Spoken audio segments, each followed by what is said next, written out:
오늘도 여러분들과 함께 부동산 노포 2월 23일자 방송을 시작하도록 하겠습니다. 시작하기 전에 제가 오늘 출근하면서 보다 보니까 한국은행이 금리 인상을 하지 않고 이번에는 동결을 한 걸로 오늘 발표를 했더라고요. 일단 금리 인상 때문에 굉장히 힘들었던 분들, 이 부분에 대해서 좀 더 생각을 해보셔야 될 것 같은데요. 일단 미국도 금리 인상을 하고 있는데 금리 인상의 속도는 좀 줄이고 있는 상황이고, 자, 거기에다가 우리나라 같은 경우도 지금 금리 인상을 일단 이번에는 동결을 했다. 자, 그렇다면 그동안 신경을 써왔던 물가 안정을 위한 생각 부분이 이제는 금리를 동결함으로 인해서 경기 침체를 방어하겠다라고 하는 목적을 조금 더 앞으로 내세운 것이 아닌가라는 생각을 해보게 됩니다. 결국에는 지금 현재의 모습은 여러분들 많이 알고 계시겠지만 물가 상승이라고 하는 부분을 방어를 하는 과정에서 또다시 경기 침체라고 하는 이 두 마리 토끼를 잡아야 되는 상황이다 보니까 선별적으로 관리하고자 하는 입장에서 지금은 경기 방어 쪽으로 성향을 좀 바꿨다, 이렇게 말씀을 좀 드릴 수가 있겠죠. 물론 한편으로는 오늘 또 다른 신문 기사를 보니까 미국 같은 경우는 연준의 금리 인상과 관련돼서 최대 6%까지 올려야 된다라고 하는 의견도 있다라는 기사가 나오고 있는 걸 보니까 사실상 금리 인상에 대해서 함부로 왈가왈부하기는 좀 어려울 것 같습니다. 다만 중요한 거는 그동안 우리를 너무 힘들게 했던 금리 인상의 속도는 줄어들고 경기 침체를 방어하는 쪽으로 방향을 한 단계 좀 높였다라는 생각을 해보게 된다면 우리가 앞으로 어떤 식으로 대응할까, 이런 부분을 좀 생각해 볼 필요가 있지 않을까라는 생각을 해보게 됩니다. 자, 오늘 이 시간에 여러분들과 의견을 나누기 전에 먼저 오늘 관련된 얘기, 뉴스 기사를 또 역시 마찬가지로 이야기를 할 거고요. 자, 그 다음에 두 번째로는 한 30분 정도 지나고 나면은 여러분들의 질의응답을 받는 시간으로 계속 얘기를 진행하려고 합니다. 지금 보시게 되면 조그만 썸네일이 붙었죠? 제가 1년에 한 번 내지 두 번 정도 하고 있는 제 정규 강의 가치투자반이 접수가 시작이 됐기 때문에 그것들을 좀 홍보하고자 올려놨고요. 여러분들 분위기가 좋지 않으니까 수익형 사업에 관련된 부분 좀 관심이 좀 있으시죠? 그래서 정부 지원금으로 똑똑하게 사업하는 방법, 그리고 정부 지원금에는 뭐가 있는지, 이런 부분들을 함께 공부하실 수 있고 어떤 것이 있는지 볼 수 있는 그런 어떤 강좌를 만들었으니까 한번 클릭하셔가지고 한번 확인해 보셨으면 좋겠다라는 생각을 좀 해보게 됩니다. 아까도 말씀을 드렸지만 오늘 금리 인상 부분, 글쎄요, 많은 분들이 저한테 물어보시는 부분이 앞으로 시장이 어떻게 될까요? 라고 많은 분들이 물어보시는 경우가 많은데, 일단 지금 현재로서는 정부의 분위기, 스탠스 자체는 규제 완화일 수밖에 없고요. 그 다음에 금리 인상이라고 하는 부분도 결국은 어느 정도는 미국의 금리 갭을 따라가기 위해서 어느 정도 진행을 해왔지만 다시 한번은 경기 방어를 위한 어떤 단계로 넘어올 수밖에 없을 것 같다, 이런 말씀을 드릴 수밖에 없는 것 같아요. 그 과정에서 아마도 어떤 지역이 온기가 생기거나 또는 규제 완화가 또 어떤 특정 지역들에 유리한 점이 발생되기 때문에 아마도 제가 볼 때는 혼조세가 일어나는 가운데에서 일부 지역의 움직임이 강해지는 그런 형태로 나타나게 될 가능성이 좀 높게 될 거로 보여지고 있어요.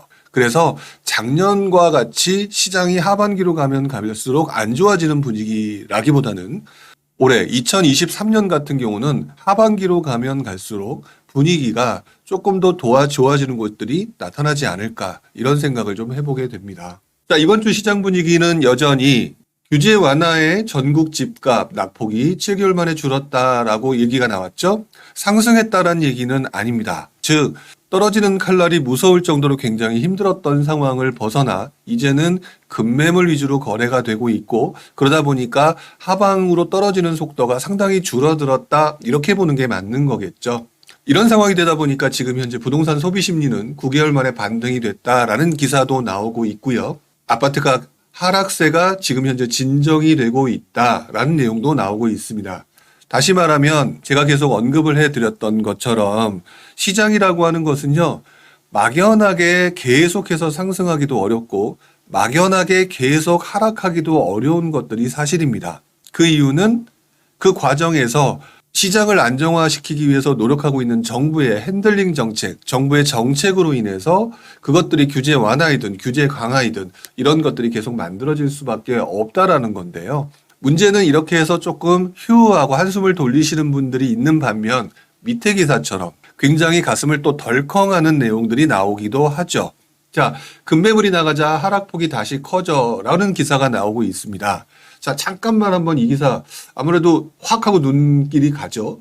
급매물이 나가면서 어느 정도 안정화된다라고 했는데 하락폭이 다시 커진다고 라는 내용이 있습니다.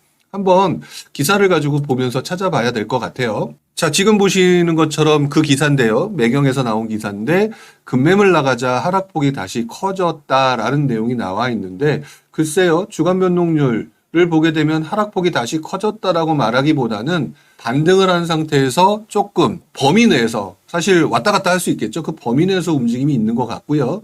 급매물이 소진된 이후에 얼어붙은 매수 심리가 지속되고 있는 것으로 보인다라는 내용이 나옵니다. 자, 이 말은 다시 표현을 하자면 실제로 거래를 해보신 분들은 아시겠지만 이왕이면 싼 물건을 사고 싶어하는 그 가운데에서 그 물건들이 사라졌다. 그러면은 집값이 오르는구나 하고 바로 뛰어드실 분이 과연 몇 분이나 되실까요? 이게 얼마 전까지는 얼마라고 싼 가격이 있었는데 이번에 다시 사게 되면 비싼 가격으로 사네. 혹시 어떻게 될지 좀 지켜볼까라고 하는 심리가 나타나는 경우가 상당히 많겠죠. 자, 그래서 지금 이 기사의 제목으로 보게 되면 급매물이 나가자 하락폭이 다시 커져라고 내용이 나오고 있지만 제가 볼 때는 그냥 그 상황을 보면서 어떤 표현을 했을 뿐 실제 모습은 여러분들이 이것들이 앞으로 시장이 어떻게 될 거냐를 지켜보면서 조금 더 싼 매물이 더 나타날 때까지 한 번 더 지켜보는 건 어떨까라고 하는 상황으로 분위기가 나타나고 있다라는 거죠. 자, 이 상황으로 보게 된다면은요, 저 현재 시장 같은 경우는 분위기가 반전됐다고 해서 계속 분위기가 올라가기도 애매한 상황. 그렇다고 떨어지는 부분이 어느 정도 받쳐지고 있는데 이것들을 떨어진다라고 확실하게 믿을 수도 없는 상황. 자, 그러니까 일단 한번 시장을 지켜보겠다라고 하는 상황이 될 가능성이 높다.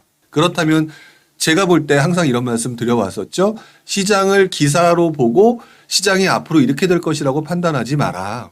이 상황을 최소한 몇 주 내지 몇 개월은 지켜봐야 된다라고 말씀을 드렸습니다. 즉, 지금 몇 주간 규제 완화의 낙폭도 줄었고요. 부동산 소비 심리 반등되고 있고요.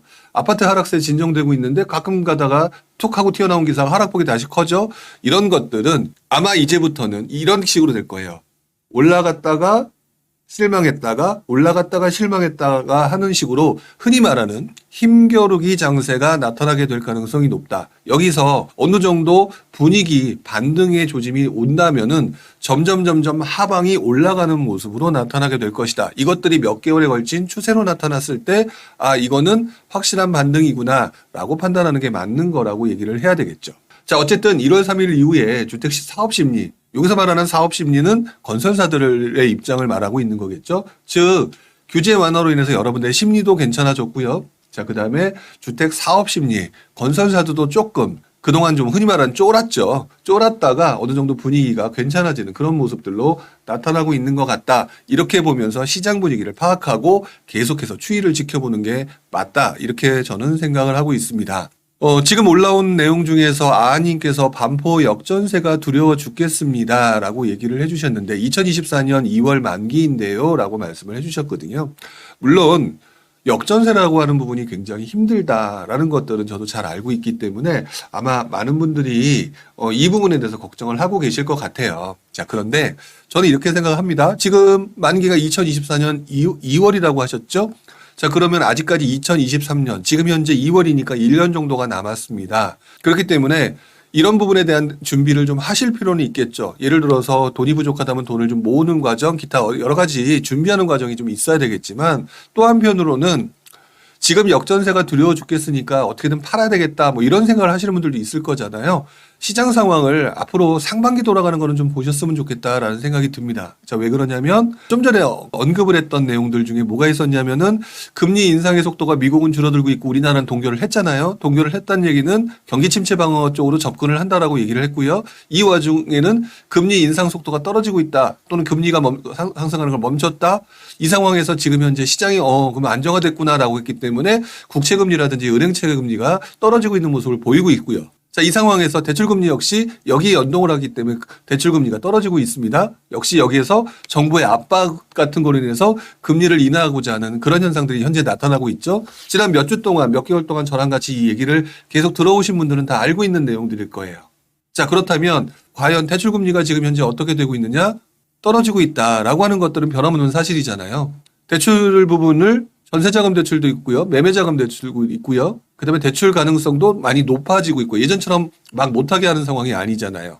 자, 이렇기 때문에 전세자금 대출 금리도 낮아지고 있는 상황이거든요. 자, 근데 우리 여러분들 그동안 가끔가다 제가 언급해드렸던 것 중에 하나가 뭐가 있었냐면은 월세가 올라간다라는 내용이 나왔는데 여기는 오늘 넣지는 않았지만 월세 상승폭이 축소되고 있다는 기사가 요즘 들어서 나오고 있습니다. 이 말이 무슨 말이냐면 월세를 쉽게 말하면 남한테 주는 돈이잖아요. 전세자금은 어쨌든 내가 이자 내고 내가 거다 넣는 돈이라고 해서 조금 그나마 낫지만 월세 같은 경우는 그런 경우가 아닌데 그런 것들을 넣었다?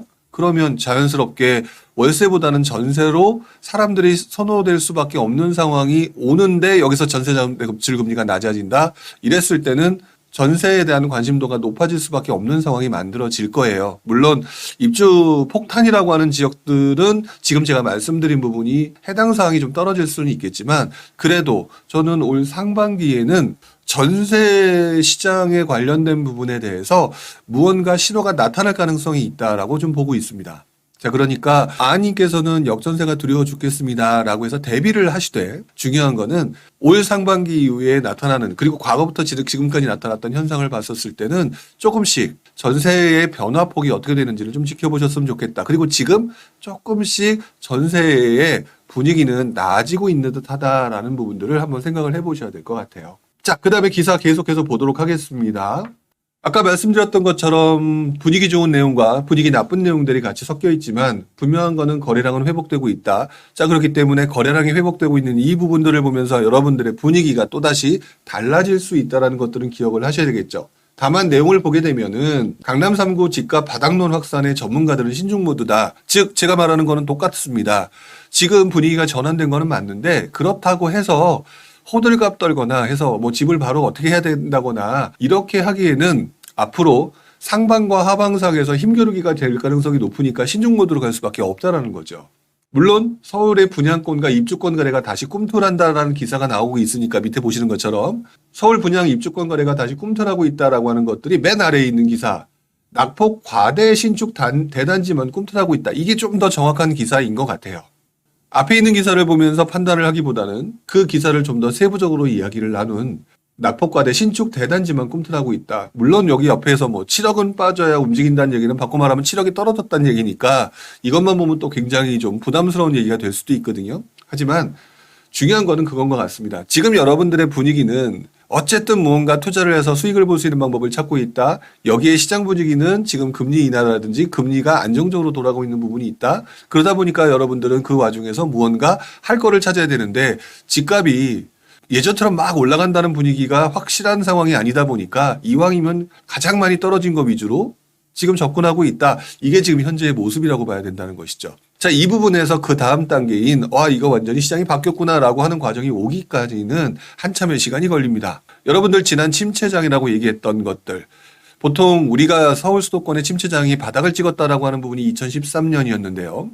그리고 난 다음에 여러분들이 서울이 움직이는구나, 서울이 엄청나게 오르기 시작하는구나 하고 느꼈던 시점은 아마도 2017년 이후 2018년, 19년 정도가 됐었을 때 많은 분들이 그때 이해를 느꼈습니다. 이 말은 바꿔 말하면은 2014, 15, 16, 17이라고 하는 이 한 3, 4년 동안 힘겨루기가 나타나면서 슬금슬금 오르는 장세를 대부분 놓치고 있었다는 거거든요.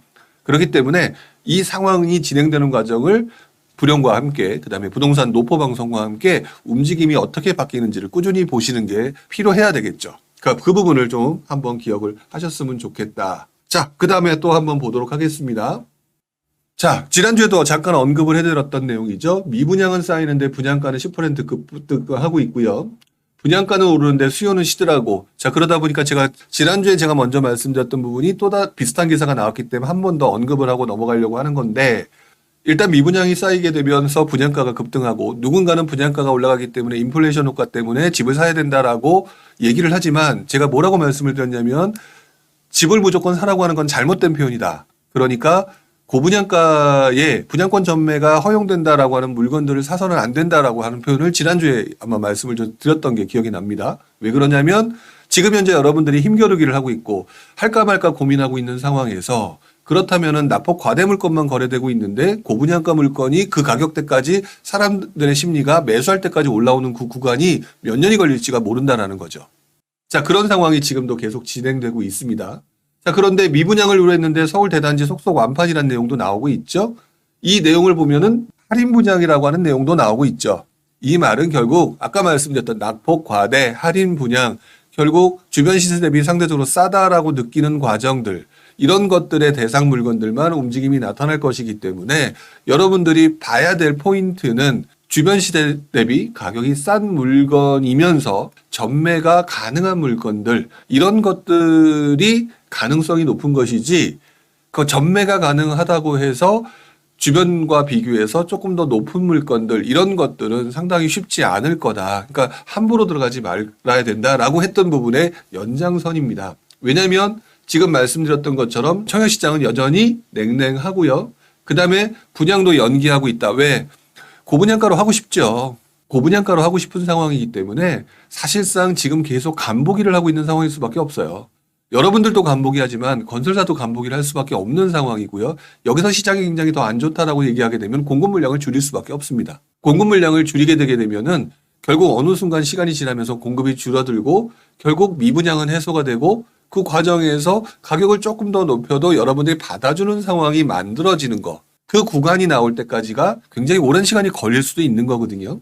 자, 지금 밑에 보니까 기러기 평생 일하기님, 매수세가 번진다고 하지만 눈치 보기 때문인지 집 보러 오는 팀이 줄었어요 라고 얘기를 하고 계십니다. 제가 알기로도 지지난주까지는 굉장히 많은 팀들이 움직였었는데 이번 주 같은 경우는 결국 눈치 보기, 모든 장은 항상 마찬가지예요. 투자 시장은 계속해서 하는 게 아니라 분위기 자체가 조금 달라진다 하더라도 일단 간도 보고 눈치도 보고 이런 과정이 만들어져야 된다는 것이죠. 결국 이런 부분들이 계속 이어지면서 어느 쪽으로 힘의 균형이 깨졌을 때가 여러분들이 투자할 포인트가 되는 거고요. 힘의 균형이 깨진 것들을 확인하기 위해서는 계속해서 신경 쓰고 시장을 바라봐야 되는데 이 시장을 바라볼 때 기사 하나가 아니라 기사 수많은 기사들을 종합하고 조합해서 여러분들이 한쪽에 치우친 기사, 저쪽으로 치우친 기사들을 합쳐서 융합한 객관적인 시각으로 그를 봐야 되는 게 맞다라고 말씀을 좀 드리는 겁니다. 자, 그 다음에 또 다른 기사들을 좀 봐야 될 것 같습니다. 자, 이제부터는 좀 재개발과 관련된 얘기인데, 제가 이번에 기사를 조금 모으면서 한 가지 그냥 화학 스치는 느낌이 뭐였냐. 와, 재건축과 재개발과 관련된 기사가 상당히 많아졌다라는 생각을 했었습니다. 물론 먼저 처음부터 언급을 하고 넘어가자면 앞으로의 시장에 있어서 대세 시장은 저는 대놓고 재건축과 재개발이라고 얘기를 하고 있어요. 당장 투자해서 돈 버는 시장이다라는 개념이 아니라 재건축과 재개발이라고 하는 시장이 이젠 더 이상 어떻게 할 수 없는 상황이 만들어졌다. 즉 가장 대표적인 것 중에 하나가 압구정동, 그다음에 여의도 일단 50년 넘었고요. 그다음에 분당 92년부터니까 뭐 한 3, 40년 됐고요. 그 밖에 20년 넘은 것들이 많아지기 때문에 가만히 내버려두면 굉장히 안 좋은 상황이 만들어지고 있어요. 이것들을 한꺼번에 해결할 수 없기 때문에 무언가 물꼬를 틔워야 되는 것 중에 하나가 노후 도시 특별법이죠.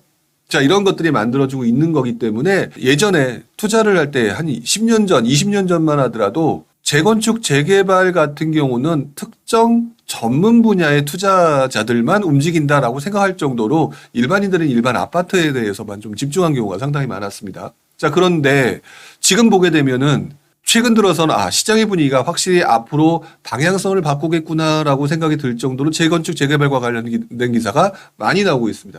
지금 보시는 것처럼 이번 주에 나온 기사만 보게 되면은요. 규제 풀리자, 규제가 풀렸죠. 근데 그 중에서 가장 대표적인 것들이 거의 다 대부분 보면 재건축과 재개발과 관련된 부분이죠. 아직 재초안이라든지 이런 부분이 명확하게 정리가 된 것은 아니지만 어쨌든 풀리고 있는 가운데에서 재건축과 재개발 물량이 올해 역대급으로 나온다. 뭐 역대급으로 나온다고 표현을 썼지만 이 역대급이 공급 과잉인지 아닌지는 아직 미지수입니다. 좀 더 지켜봐야 되겠죠. 하지만 2년 만에 밑에서 송파의 대단지가 분양한다고 하는데 아마 문정 136인 것 같아요. 자, 그런 부분이 시세 대비 합리적이다라고 하면서 고분양가라기보단 주변 시세 대비 비슷한 가격에 나온다라는 얘기 나오고 있고요. 자, 그다음에 여러분들 관심이 많은 단지 중에 하나인 올림픽 선수촌 아파트 안전진단 통과를 했다. 1만 2천 가구 정도에는 초대형 가구 단지로 바뀐다. 바로 옆에 돈천주공이 지금 현재 입주를 해야 되는 상황인 지 얼마 안 남았는데 이제 몇 년이 지나게 되면 이런 것들이 진행된다. 자, 논현동 쪽, 강남 쪽에 있는 아파트 재건축한다. 자, 음마 아파트 드디어 뭔가가 물꼬가 튀는지 역대 최고 분양가 예고한다.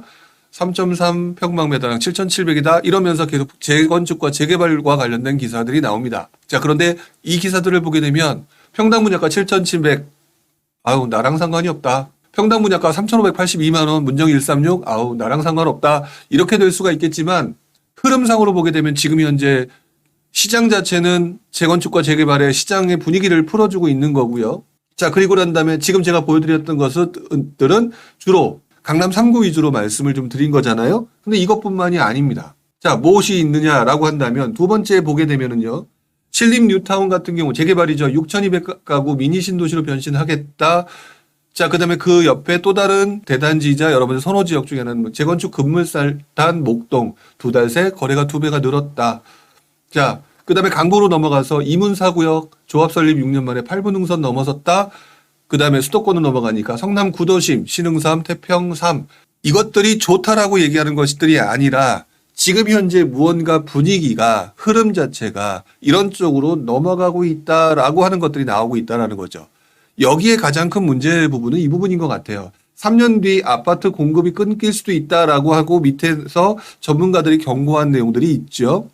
이 기사들은 여러분이 직접 들어가서 확인해 보시면 아시겠지만 모든 부동산 시장, 그다음에 제가 부동산 시장 얘기할 때 항상 사이클 얘기를 굉장히 많이 했던 거 기억나시는데 그 기억들을 보게 되면은 결국 모든 문제는 공급의 부족과 증가에 영향을 받습니다. 자, 그런데 시장의 분위기가 안 좋을 때는 건설사들이 공급을 하지 않을 테니까 공급이 끊기고요. 공급이 끊기게 되면 결국 이것들이 전세 가격 상승으로 만들어지고 전세 가격으로 만들어지면서 점점점 갭 투자라든지 기타 여러분들의 투자 심리들이 늘어나면서 결국 부동산 가격의 상승기가 시작되고 있는 그 초창기로 그 분위기가 만들어지는 경우가 상당히 많았었죠. 자, 그러다 보니까 정부 입장에서는 특히 이번 정부 들어서 계속해서 얘기하고 하는 게 안정적인 주택 공급, 끊임없는 주택 공급 얘기를 계속 반복적으로 얘기하고 있지 않습니까?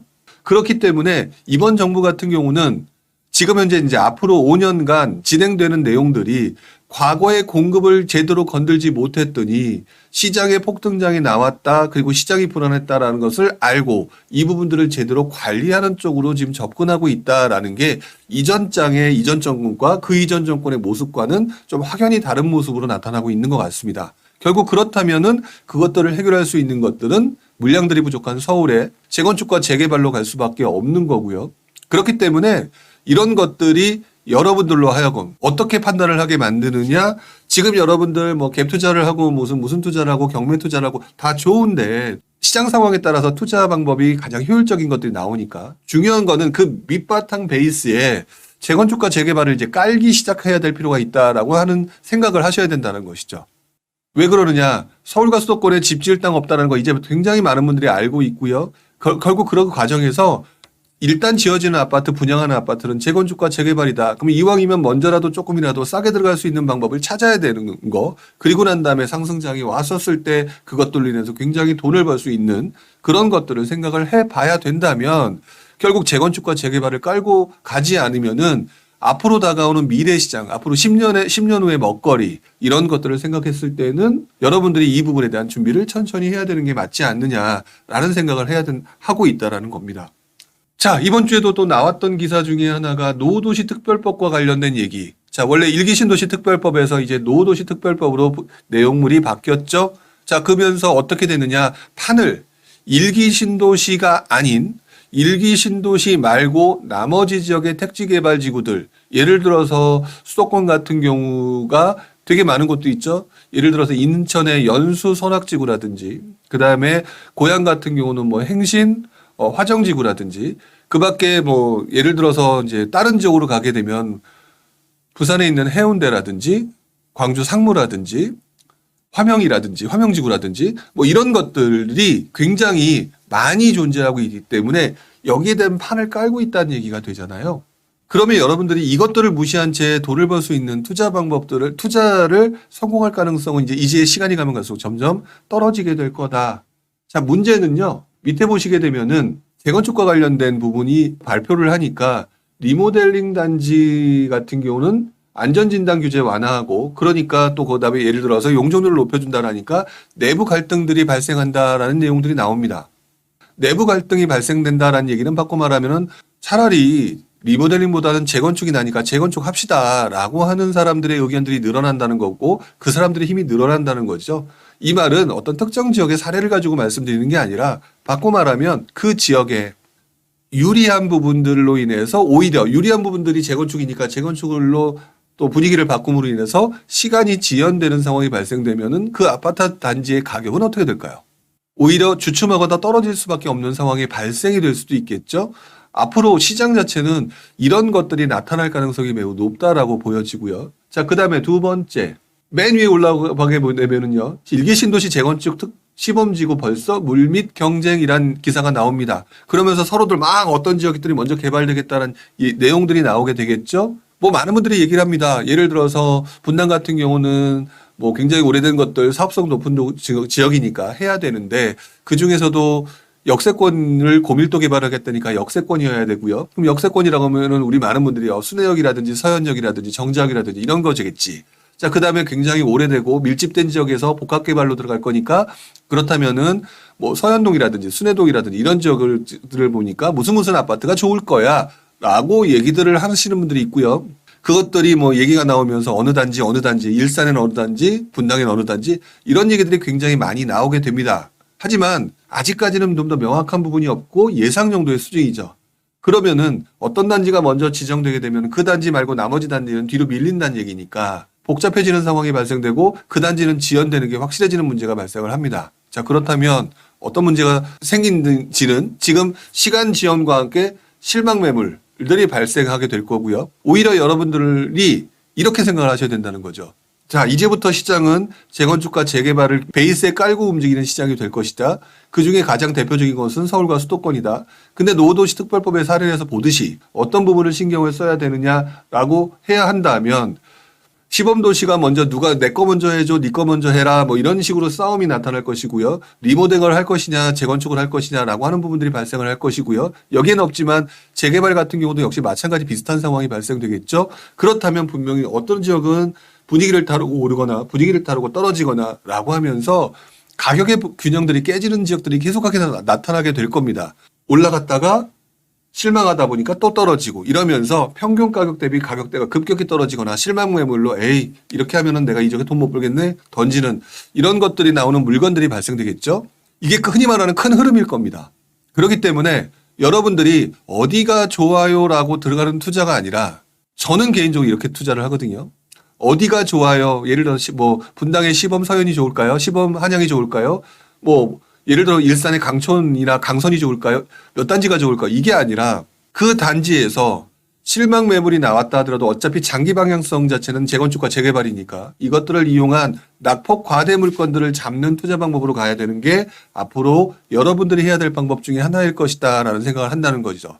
또 여기서 제가 여러분들과 얘기를 하면서 여러 번 말씀을 드렸던 것. 앞으로 여러분들 10년간 시장은 급매물의 시장이 될 것이다. 급매물이라는 얘기 되게 많이 들을 것이다. 라는 말씀을 드렸는데 시장의 방향성과 그다음에 앞으로 분위기를 봤었을 때는 이런 식으로 접근하는 투자가 맞을 거다. 어떤 특정 물건을 가지고 투자가 이것들을 사는 게 좋아요 안 좋아요 문제가 아니라 산다면 과도하게 올랐다가 과도하게 떨어지는 그런 어떤 균형점이 깨지는 물건들로 집중을 하면 투자가 오히려 여러분들한테 안정적인 투자 방법이 될 거다. 이렇게 생각을 해야 된다는 것이죠. 재건축과 재개발이 A라는 동네 아파트가 기회가 여기입니다라는 제목이 아니라 재건축과 재개발이 기본 베이스로 흘러가는 이 시장 분위기일 것이기 때문에 기회는 어디서 나타날 거냐? 여기서 시간의 지연과 실망 매물과 이런 것들이 발생되는 그 내용물, 그 과정에서 나타나는 가격의 불균형 이런 것들이 여러분들한테 투자처가 될 것이고요. 예전처럼 엄청나게 무조건 올라가는 시장이라기보다는 그 과정에서 얘네들은 신경을 안 썼는데 얘네들의 속도가 빨라진다든지 그러니까 여러분들이 재건축과 재개발에 신경을 좀 많이 써야 되는 그런 부분들은 변함이 없이 진행될 것이다. 지속될 것이다. 이 부분들을 여러분들이 꼭 기억해 주셨으면 좋겠다라는 말씀을 좀 드립니다. 이제부터는 여러분들의 질의응답을 좀 받는 시간으로 갖도록 하겠습니다. 자, 민박지 사장님 질문이 올라왔는데 한번 읽어보도록 하겠습니다. 향후 동부산권, 해운대, 남구, 수영구 등의 핵심 지역의 투자에 대해서 의견이 궁금합니다. 자, 부산은 향후 2년간, 2, 3년간 연제, 금정, 동래구의 공급, 서부상권의 에코시티 공급이 있습니다. 또한 부산의 전세가는 매매가 대비 낮은 상태인 것 같은데 주로 수도권 또는 대구 등에 사람들이 관심이 많아 보입니다. 라고 얘기를 하셨습니다. 동부상권의 갭 투자에 대해서 어떻게 생각하시나요? 부령님의 생각이 궁금합니다. 라고 얘기했는데 제가 바로 이 부분을 좀 우려하는 겁니다. 뭐냐면 일단은 부산이라고 하는 동네가 좋냐 나쁘냐. 그쵸? 자, 그런데 글쎄요. 이 질문을 하신 이유는 뭐 나름대로 부산의 동부상권에 대해서 관심을 갖고 있는 거겠죠. 일단 그 답변에 대해서 말씀을 드리기 전에 저는 좀 한 가지 의문이 좀 드는 게 하나 있습니다. 여러 가지 좀 불리한 것들이 있는 것 같아요. 공급이 이쪽 저쪽에 좀 많이 있다. 근데 왜 하필 동부상권에 관심을 갖고 있느냐. 지금 말씀하신 것처럼 공급 물량이 많은 상황이라면 한동안 시간이 애매할 텐데 왜 이것들을 관심을 갖고 있느냐. 뭐 일단 이게 좀 궁금하기는 해요. 아마도 이 지역에 있는 뭐 해운대라든지 뭐 이런 쪽에 조금 더 이 물건을 가지고 싶다라고 얘기를 하셔서 그런 것일지는 모르겠는데 전 개인적으로 이런 생각을 하거든요. 저는 투자자이니까 지나가면서 계속 언급을 드렸던 것 같아요. 전 특정 지역이 좋고 나쁨에 대해서는 관심 없습니다. 저는 돈이 될 수 있느냐 없느냐 부분에 대해서 조금 관심이 많습니다. 그 돈이 될 수 있느냐 없느냐는 결국 수요와 공급에 따라서 결정이 되고 시장 상황에 따라서 결정이 되겠죠. 그래서 저의 경우에는 동부상권이 아무리 제가 관심이 개인적으로 있다 하더라도 지금 현재 전세가도 매매가 대비 낮은 상황이죠. 그러니까 갭 투자하기 어렵죠. 그다음에 관련된 공급들이 많죠. 그렇다면 아무리 제가 좋아해도 저는 관심 없어요. 개인적으로. 그리고 난 다음에 예를 들어서 뭐 특정 지역을 언급하기는 하지만 그냥 예를 들어서 말씀드리면 울산이 있는데 울산이 그거를 맞춰주고 있다. 자, 그렇다면은 저는 그냥 울산에 관심을 갖고 움직인다. 수도권에 관심을 갖고 움직인다. 저는 이런 쪽으로 접근하는 방식이에요. 저의 개인적인 방식은.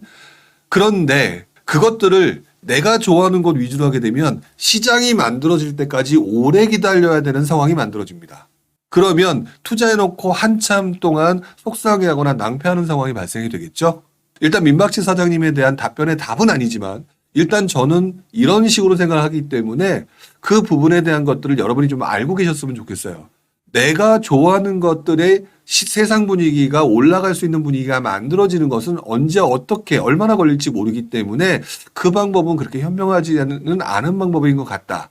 그러니 가장 맞는 방법을 찾기 위한 그다음에 수요 공급과 관련된 부분을 더 열심히 공부하는 게 맞다. 이렇게 먼저 말씀을 드리고요. 자, 그다음에 마지막 질문. 동부상권 갭 투자에서 부령님의 생각이 어떻게 생각하나 궁금해요. 라고 얘기를 하셨는데 결국 마찬가지죠. 동부산권이든 부산권이든 간에 중요한 건 부산이라고 하는 것들은 결국 우리나라 제2의 도시 좋다. 인구도 많고 사람들의 움직임도 많고 수요 공급도 명확하게 움직임이 있을 수밖에 없는 동네이기 때문에 좋다. 문제는 지금 말씀하신 그런 문제점들에 대한 것들로 인해서 저라면 안 한다로 갑니다.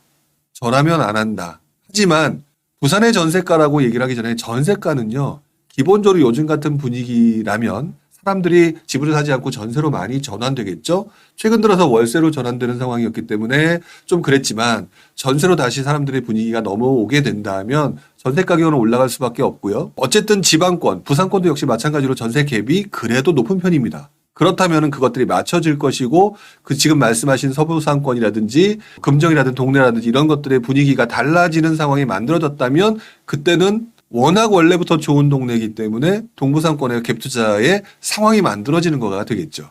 그렇기 때문에 저는 저를 세상에 맞출 뿐이지 세상이 저한테 맞추기를 기다리는 질문을 하는 스타일은 아니다. 그러니까 그 부분을 좀 분리해서 이해를 해주셨으면 좋겠어요. 동부상권의 갭 투자 개인적으로는 지금 시기적으로는 별로 좋아 보이지는 않는다. 그러나 동부상권의 갭 투자 당연히 동부상권이든 부산권이든 부산권이라고 하는 지역들에 대한 분위기 자체는 누가 봐도 좋아하는 곳이기 때문에 이 현상이 만들어질 때 접근하기에는 매우 좋은 동네다 일 수밖에 없겠죠. 당장의 문제는 아닌 것 같다라고 생각이 듭니다. 종영씨님, 신종영님인가요? 둔촌주공 유주택자도 줍줍 가능하던데 어떻게 보시나요? 라고 얘기를 하셨는데 어떻게 보나요? 라고 하는 질문을 받으시면 개인적으로는 개인마다 다 다르다라고 말씀을 제가 항상 드리고 있잖아요. 일단 이렇게 말씀을 드리고 싶습니다. 둔촌주공 유주택자가 주축 가능한데 그 주축 가능한 대상이 무엇이냐? 8사냐 5구냐? 아니면 3구냐 4구냐? 지금 현재 남아있는 그 얘기는 8, 4하고 5구는 다 끝났다고 봐야 되겠죠? 그러면 3구하고 4구 정도일 것 같은데 그 상황은 본인이 가지고 있는 주택 물건에 따라서 틀려질 겁니다. 본인이 주택 다 가지고 있고요. 뭐 가지고 있고요. 뭐 이런 상황이라고 한다면 둔천주공의 3구, 4구 같은 경우가 여러분들한테 도움이 되겠느냐 안 되겠느냐가 중요할 것 같거든요. 그렇죠? 일단은 소형 평형이고 선호도가 입지적인 측면에서 굉장히 좋기 때문에 그다음에 주변 시세 대비이기 때문에 좋기 때문에 하지만 큰 단점이 있는 게 뭐냐면 너무 소형이라는 거죠. 제가 소형도 올라갔던 사례로 실제로 잠실 S 리센츠의 10평형짜리를 말씀을 드린 것은 있겠지만 그 부분은 시장 환경이 만들어졌을 때인 것 같아요. 그래서 저는 개인적으로 이렇게 표현을 하고 싶습니다. 그 물건이면은요, 단점이 소형이기 때문에 조금 애매한 그 상승폭이 둔화될 수 있는 부분이 있다라고 하는 부분을 인정해야 된다. 그리고 그 돈을 투자할 돈이 맞는다라고 한다면 주변에 더 좋은 물건들, 마음 편하게 할 물건들이 있으실 수도 있을 텐데 꼭 그렇게까지 하실 필요가 있을까요? 라는 반문을 좀 드리고 싶은 거죠. 그래서 일단 이거는 신종영 님의 스타일과 그 다음에 신종영 님의 지금 현재 보유 물건에 따라서 달라지게 될 거다. 오히려 저 같은 경우는 지역적으로는 좋으나 5구나 8사 같은 경우는 얘기 하나만 하죠. 근데 3구나 4구 같은 경우는 결국에는 조금의 그 애매한 부분이 있으니까 같은 가격대면 그 나머지 주변에 그래도 많은 사람이 선호한 물건들을 하시는 게 나중에 매도하기가 되게 쉬워진다. 그렇잖아요. 소형을 갖다 누가 들어와서 실거주로 살기는 집주인이 뭐 가족들과 사는 사람들이 들어오기 어렵겠죠. 항상 수요 부분까지도 고려하시는 게 조금 더 맞지 않을까 이런 생각을 좀 해봅니다. 이건 철저하게 신종영님의 입장에서 결론을 내리셔야 된다. 지역적으로는 좋다. 다 좋은데 기본적으로 소형이라고 하는 그래서 나중에 매도할 때 쉽지 않은 부분이 있다라고 하는 걸 고려하고 그렇다면 그것들이 가능한 다른 물건도 대체 상품으로 충분히 판단할 필요가 있다. 그것들이 나을 수도 있다라고 생각이 듭니다. 자, 애니빛나님 3기 신도시 분양도 미뤄지고 있나요? 라고 얘기를 하셨는데 이미 미뤄져 있죠? 미뤄져 있는 상태에서 지금 계속해서 뭐 보상 뭐 하고 이런 과정이니까 미뤄지는 상태가 조금씩 이어지고 있다. 이렇게 보시는 게 맞는 것 같아요. 김여명 님이 질문하신 거 하나가 있네요. 분당 정자 완전 역세권 주복을 할까요? 역과 살짝 거리 있는 구축 어떤 걸 잡는 게 나을까요? 라고 얘기를 하셨거든요. 자, 이거는 조금 제가 세게 한번 때리겠습니다. 뭐 잘못했다, 질문이 틀렸다 이런 내용이 아니라 생각을 좀 바꾸시자는 차원에서 말씀을 드리는 거니까 오해하지는 않으셨으면 좋겠고요. 지금은요, 한 가지를 놓치고 계세요. 분당 정자가 이뻐요? 아니면은 거리가 살짝 있는 구축이 이뻐요가 좋은 건데, 이런 질문인데 사실상 본인이 원하시는 게 뭐냐가 더 중요하겠죠. 본인이 원하는 게 더 뭐냐. 본인이 원하는 게 수익이냐, 이쁜 거냐, 아우라냐, 나 이거 가지고 있어라는 아우라냐 이거에 따라 달라지는 거거든요. 저는 개인적으로 질문에 답변을 드릴 때 항상 말씀을 드렸지만 저는 수익이 먼저입니다. 그러면 저는 분당 정자의 역세권 주복과 살짝 거리가 있는 구축 중에서 가장 많이 떨어진 급매물을 잡을 겁니다. 나의 아우라는 관심 없어요. 제가 살 것이 아니라면. 김영령님께서 실제로 살 곳을 찾는 거라면 아우라라고 하는 내가 여기 살아라고 하는 것들이 필요하겠죠. 즉 플러스 알파가 붙기 때문에 그런 것들을 가지고 판단을 하셔야 됩니다. 자, 그런데 저는 철저하게 투자자 입장에서 보는 거기 때문에 저는 그 동네가 이쁘고 안 이쁘고는 중요하지가 않습니다. 기존 가격 대비 얼마나 많이 떨어지는 것을 잡을 수 있느냐라고 한다면 그게 회복되는 속도가 시장의 분위기가 괜찮아지면은 가장 먼저 회복되겠죠. 급매물부터 거래가 되니까요. 그러면서 납폭과대가 회복이 되니까요. 그러면 단기적으로 빨리 투자금을 회수할 수가 있겠죠? 그러면 어떤 선택을 하는 게 맞을까요?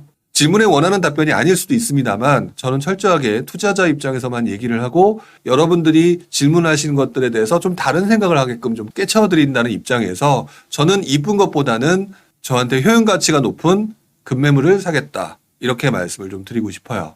자, 투더무님 질문을 한번 보도록 하겠습니다. 자, 투더무님께서 이렇게 표현을 해주셨습니다. 부룡님께서 시장 상황이 나빠지면 공급을 축소할 것이다 라고 말씀을 하셨는데 토지 보상이 이미 끝난 곳도 있는 지금 정부가 상황에 따라서 3기 신도시 공급 계획을 미루는 것도 가능하시리라 보시는지요? 라고 얘기를 하셨습니다. 이 부분이 의문이신 것 같아요. 정부는요, 가능합니다. 대표적인 것을 하나 말씀드려 볼까요? 여러분들이 알고 있는 검단 신도시. 검단 신도시는요, 2000년대 중후반에 발표가 납니다. 신도시 발표. 그리고 보상이 들어갔겠죠. 그리고 난 다음에 이번 장에서 분양을 합니다. 이번 장에서. 여러분들 잘 알고 있는 검단 신도시는 최근에 분양해서 입주하고 막 이렇게 한 거 잘 알고 계시죠? 무슨 말이냐. 지금 정부가 상황에 따라 3기 신도시 공급 계획을 미루는 것, 즉 공급을 축소할 거다라고 얘기하는 부분은요. 시장 상황이 나빠지면 민간 업체가 이건 조금 분리해서 좀 보셔야 되는데 검단 같은 경우가 그래서 늦게 분양을 했다. 토지 보상도 조금 늦어지고 여러 가지 이유로 해서 좀 지연되는 경우가 발생을 했고요. 실제로 지연시키기도 했겠죠. 자, 그리고 또 이런 부분도 있을 수 있습니다. 일단 시장 상황이 나빠지면 공급을 축소한다. 근데 공공부터 공급을 축소할까요? 민간부터 공급을 축소할까요? 일단 민간부터 공급을 축소하겠죠. 걔네들은 먼저 개인 기업들이니까 살아야 되는 입장이니까 공급을 축소할 수밖에 없죠. 근데 또 그렇게 해서 너무 공급을 축소하게 되면은 시장이 더 안 좋아질 수밖에 없는 상황이기 때문에 공공 부분을 분양을 진행할 수가 있습니다. 즉 뭐가 맞다라가 아니라 그 당시 상황에 따라서 맨 위는 헤드쿼터의 입장이기 때문에 정부 입장에서는요. 시장 상황이 나빠질 때 그것들을 지연할 수도 있고 또는 이것들 때 공급을 풀 수도 있다. 이런 부분들이 항상 나타났던 현상들이에요. 아까 말씀드렸던 것처럼 검단 신도시 공급이 지연됐습니다. 실제로 이번에 3기 신도시 사전 청약의 일정도 늦췄다라는 게 신문기사에 나왔던 거 아마 보셨는지 모르겠어요. 그랬던 적이 분명히 있었고요. 하지만 민간의 공급 물량 축소가 너무 심각해진다라고 할 때는 오히려 공공 부분의 속도를 빨리 진행을 할 수도 있을 겁니다. 그렇기 때문에 이 질문, 공급 계획을 미루는 것도 가능할 것이냐 보시는지요? 라는 질문에 당연히 가능하죠. 오히려 빨리 할 수도 있을 거다라는 것까지 또 한 가지 더 말씀을 좀 드려야 될 것 같아요. 자, 뿌요님 질문이 눈에 확 들어와서 제가 지금 말씀을 좀 드리는데 왜냐하면 이제 옛날 상황과 같이 맞물려서 설명을 좀 드려야 될 것 같은데 자, 서울 재건축 대형 평수 1주택인데요. 25평 1+1이 나을까요? 아니면 대형 한 채가 나은지 문의드려요 라고 얘기를 하셨습니다. 한 가지 좀 생각을 하셔야 될 게 뭐냐면은 서울 재건축 대형 평수 1주택 살고 계신 거죠. 근데 이제 25평 1+1 아니면 대형 한 채를 나중에 뭔가를 해보셔야 될 것 같아요. 자, 근데 그게 어느 시점에 좋은지를 물어보시는 거냐가 중요합니다. 근데 아마 그런 내용이 그런 식으로 질문하신 게 아니셨을 거예요. 다시 말해서 25평 1+1이 계속 좋을 거냐 아니면 대형 한 채가 계속 좋을 거냐라는 식으로 아마 생각을 하신 것 같은데 그런 경우는 없습니다. 가장 대표적인 경우로 예전 장에는 당시에 유행하던 게 대형 평수였기 때문에 전부 다 대형 평수를 받기 위해서 난리가 나 있었어요. 자, 그런데 시장이 변하면서 대형 평수가 너무 많이 오르다가 이제 과부하가 걸리면서 떨어지면서 집값이 떨어지고 그러면서 대형에 대한 인기가 떨어지니까 소형 평수에 대한 분위기가 달라지고 소형 평수를 하려는 사람들이 되게 많아졌죠. 그래서 지난장 후반부에 소형 평수가 인기가 많아지면서 이때 재개발 쪽에 계셨던 분들이 상당히 많은 분들이 5구 평형에 지원하셨던 분들이 많아서 오히려 8사가 더 많이 물량들이 나오는 이런 것들이 발생되기도 했었습니다. 그런데 또 지금 와서 보게 되면은 어떤가요? 8사를 가장 선호하고 있죠? 즉, 계속 바뀐다라는 겁니다. 자, 뿌요님 질문은 이것들을 본인이 몇 년, 몇 개월 동안 가지고 계실지가 모르는 상황이잖아요. 지금 상황은 아마 어떤 거다라고 말씀을 드리기가 쉬울 수도 있어요. 중요한 거는 내가 이것들을 얼마나 보유할 거냐에 따라서 또는 시장의 분위기에 따라 달라질 수가 있다라는 생각이 듭니다. 특히나 또 1+1 같은 경우는 예전에는 1+1을 하게 되면 굉장히 도움이 됐었죠. 왜? 하나 해도 올라가는데 2개까지를 만들 수가 있으니까 더 많은 돈을 벌 수 있다라고 했는데 이것들을 가지고 재건축 재개발 규제로 인하여서 1+1을 가지고 있는 사람들은 다주택자 규제가 돼버렸던 상황이 나왔었죠. 결국 1+1이 계륵이 돼버리고 말았죠. 그러면서 1+1이 굉장히 안 좋아지는 상황이 만들어집니다. 그래서 이거는 답이 안 나와요. 이럴 때는 어떻게 생각하시는 게 가장 좋으냐면은 지금 유행하는 것보다는 지금 유행하면 그것의 경쟁률이 높을 거 아닙니까? 그 경쟁률이 높다는 것은 가격이 높다는 말이 되겠죠? 근데 제가 항상 급매물을 사라 가격이 싼 걸 사라라고 말씀을 드렸죠? 그러면은 지금 인기가 없지만 지금 분위기가 조금 달라질 수 있을 거다 또는 평상시에 봤을 때 좋을 만한 물건들을 사는 게 좋습니다. 자, 25평 1+1의 가격과 대형 한 채와 이런 부분들을 보게 되면 지금은 아마도 판단을 내리기가 상당히 어려우실 것 같은데 저는 개인적으로 많은 사람들이 지금 대형이라고 하는 것들은 엄청나게 인기가 있는 건 아니죠. 그 다음에 25평 같은 경우도 엄청나게 인기가 있는 건 아니에요.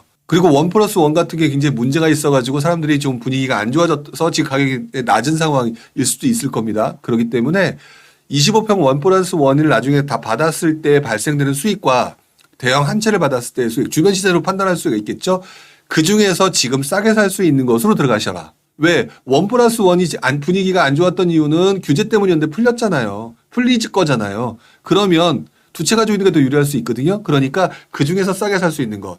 대형 주변 시세에 비해서 지금 그걸 갖다 분양을 받았을 때 했을 때 싸게 살 수 있는 거. 이렇게 가시라는 거죠. 어느 게 좋다는 물건은 절대로 판단하면 안 된다. 자, 그리님 질문이죠. 파주 운정 3지구 주상복합 분양권에 대해서 여쭙고 싶습니다. 주변 시세인 운정 아이파크가 6억대 중반, 분양가가 7억 초중반대인 이 주복합 주복 분양권을 들고 가는 게 맞는 건가 너무 고민이 됩니다. 주변 시세 대비하면 가격 메리트가 너무 없어 보이는데 포기하자니 좀 고민이신 것 같아요. GTX가 너무 가까이 있어서 너무 아깝다는 생각이 듭니다. 상승장에서 폭발적인 상승을 볼 것 같아서요. 그거를 부탁드립니다. 라고 얘기하셨는데 이 질문이 장황했지만 질문을 한 거 말고 본인이 숨기고 있는 내용이 있는 것 같습니다. 빨리 수익 보고 싶어요. 누가 숨어 있겠죠? 빨리 수익을 보고 싶은데 그러기에는 분양가가 높고 또 그래서 포기를 하자니 GTX 호재가 너무 가까이 있는 것 같고 왜 땅 파고 있으니까 그것 때문에 어떻게 하는 게 좋을까요? 라고 하는 거에 대한 고민을 지금 하고 계신 거 아닙니까? 그렇죠? 그럴 때는 이 두 가지만 들고 있어봤자 아무런 답변이 나오지 않습니다. 이미 근데 가지고 있는 게 계신 거잖아요. 그럴 땐 제가 뭐 처방전이 드릴 수는 없겠지만 열심히 GTX-A 호재가 확정되는 시점은 앞으로 몇 년이 남았을 겁니다. 그 기간 동안에 그 이상 올라갈 수 있을 만큼 주변 시세보다 훨씬 더 싸게 나오는 물건들을 더 좋은 입지를 지금부터 열심히 찾으시기 바랍니다. 이게 무슨 말이냐면 노력도 지금 이게 맞아요 저게 맞아요 라면서 본인의 행동을 안 하고 있는 거잖아요. 다시 한번 언급을 하자면 이 물건을 팔 수 있는 상황은 어떤 상황이 돼야 되는 줄 아세요? 더 좋고 더 수익을 가까운 시기에 수익을 볼 만한 물건들이 나왔을 때 이 물건을 편하게 팔 수가 있습니다. 그러니까 이미 본인은 근데 포지션을 갖고 있죠? 갖고 있어요. GTX 터지면 난리 날 수 있을 겁니다. 하지만 빨리 수익을 보고 싶고 빨리 뭔가를 하고 싶어요. 근데 이 물건을 가지고 기다리려니 답답해요. 그러면 방법은 하나밖에 없죠. 어차피 가지고 있는 거 내버려 두세요. 그리고 지금부터 시작해서 더 좋은 지역, 파주 운정지구보다 더 좋은 지역에 굉장히 싸게 나올 수 있을 만한 급매물들을 열심히 뒤지고 찾아보시기 바랍니다. 그게 뭐 재건축이든 재개발이든 일반 아파트든 그런 걸 찾아보셔서 그 물건들이 어떤 사정에서 나왔던 급매물들을 하시라고요. 그러면 그 물건들이 나중에 어떤 상황이 됩니까? 입지도 좋고 물건도 좋은데 가격이 싼 물건들을 나오니 당연히 물건들을 사게 되면은 이 물건을 팔 수 있게 되겠죠? 이렇게 해서 이 물건을 버리게 되면 예를 들어서 그 물건을 계속 열심히 뒤지는 가운데에서 그 물건을 못 찾았다. 그만큼 시간이 지났으니까 GTX-A까지 기다릴 수 있는 상황이 만들어지고요. 또는 GTX 상황이 만들어지지 않전에 그 좋은 물건이 나오게 되면 이 물건들을 버리고 난 다음에 지금 현재 좋은 물건으로 수익을 볼 수 있어서 좋고요. 그러니까 이 두 상황만 가지고 고민하지 마시고요. 여기에 하나의 물건, 더 좋은 물건을 찾는 노력을 하나 추가하시기 바랍니다. 그렇게 되면 팔 수 있게 돼요. 지금은 절대 못 팔 겁니다. 왜? 이것도 아깝고 저것도 아깝고 하는데 그쵸? 딱 뭐냐면 은덩어리 2개 들고 지금 고민하고 계신 거예요. 근데 옆에 금덩어리가 나타나면 은덩어리 버릴 수 있습니다. 하나 정도는. 이렇게 하시는 게 저는 좋지 않을까라는 생각이 좀 듭니다. 자, 쏘남편님 질문을 가지고 마지막으로 하도록 하겠습니다. 분당 수지 쪽 급매물 기준을 어떻게 봐야 할까요? 라고 얘기하셨는데 분당 수지 쪽 급매물이라고 하는 거는 직전 가격 대비 현저하게 낮은 가격이면 됩니다. 그게 몇 %까지 이거 지금 수학 문제 푸는 거 아니잖아요. 분당이라고 수지 쪽 다 사람들이 선호하는 곳이죠. 다 선호하는 곳이기 때문에 여기에 물건들이 없거나 또는 시장 분위기가 좋아진다면 그 물건들 다 사라질 겁니다. 왜? 수요가 많은 곳인데요. 그렇기 때문에 분당 수지 쪽 급매물이라고 하는 부분은 일단 지역적 입지가 좋냐 나쁘냐 좋다. 좋다라고 한다면 나중에 분위기가 달라졌을 때 올라갈 분위기가 최고로 좋느냐 좋다. 자, 그러면 그때부터 급매물은 지금 현재 기준에 가장 싼 매물이면 됩니다. 아주 쉽게. 더 복잡하게 들어갈 수 있겠지만 그렇게 생각하시는 게 낫고요. 이왕이면은 뭐 최근에 가장 많이 떨어졌다라고 한다면 뭐 3, 40% 떨어졌다는 얘기가 나왔죠. 3, 40% 떨어졌다면 정말 많이 떨어진 거라고 저는 생각이 들어요. 그 정도면 가장 좋은 게 아닌가라는 생각을 좀 해봅니다. 자, 뒤에도 많은 질문들이 나왔는데 조금 안타깝게도 오늘은 시간적으로 좀 부족한 것 같습니다. 이제 봄이 되면서 저도 이제 조금씩 준비를 하고 있습니다. 1년에 한 번 내지 2번 정도 하고 있는 제 정규 강의 가치 투자반을 지금 현재 준비를 하고 있고, 강의 자료가 제가 좀 준비를 한 걸 보니까 한 500에서 600페이지 정도 되는 것 같아요. 장수가. 그 정도로 좀 준비를 좀 많이 했고요. 그러니까 관심 있는 분들, 그리고 제대로 된 기본적인 가치 부분에 대해서 알고 싶은 분들은 한 번쯤 들어가셔서 한 번쯤 확인해 보셨으면 좋겠고요. 두 번째, 시장이 굉장히 안 좋아지게 되면 여러분들은 수익형 투자에 관심을 갖게 되거나 사업에 대해서 관심을 갖게 됩니다. 자, 그래서 앨리스 정이라는 분을 모셨습니다. 정부 지원금을 가지고 여러분들이 어떤 식으로 똑똑하게 사업을 할 수 있는지 관련된 부분들을 컨설팅해주고 지원해주시는 분이라 아마 이 부분에 대해서 굉장히 여러분들한테 잘 알려주실 수 있을 거라고 생각이 들어요. 자, 오늘 여기까지 하도록 하겠고요. 다음 주 다시 목요일 날 그 주의 기사와 여러분들의 질의응답을 가지고 이야기 진행하도록 하겠습니다. 자, 오늘 고생하셨고요. 다음 주에 뵙도록 하겠습니다. 오늘 수고하셨습니다.